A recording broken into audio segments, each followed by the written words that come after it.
Il y a ce que j'appelle une idéologisation croissante de cette question du climat qui donc devient un marqueur idéologique de plus en plus puissant, notamment en Europe, où effectivement le discours sur le climat en général,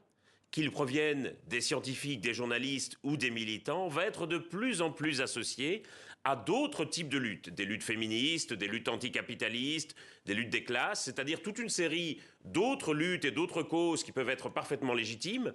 mais qui vont créer une sorte de faisceau idéologique qui va rebuter un certain nombre d'électeurs, notamment des gens qui ne sont pas du tout sensibles à ces luttes féministes ou anticapitalistes, par exemple, et qui donc vont se détourner de la question du climat et qui vont rejeter en bloc le discours sur le climat. Donc à la fois le discours scientifique sur la réalité du phénomène, mais également le discours sur les solutions et les politiques. Et c'est comme ça qu'on voit un peu partout en Europe une hausse spectaculaire de ce qu'on appelle le climato-scepticisme, qui est en fait un rejet global du discours sur le climat, qui est assimilé à une posture idéologique aujourd'hui. Et donc je crois qu'une priorité pour vous journalistes comme pour nous chercheurs, ça doit être d'essayer de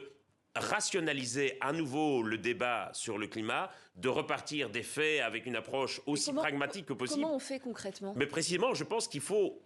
d'une certaine manière, détacher la question du climat de toute une série d'enjeux sociaux et politiques pour revenir vraiment à la question de la transition. Comment réduire nos émissions de gaz à effet de serre le plus rapidement possible? Comment nous adapter aux impacts? Et à mon avis, c'est avec une approche aussi pragmatique que possible qu'on va parvenir à rassembler à nouveau autour de ce sujet et à créer une forme de consensus social et politique qui aujourd'hui n'existe plus.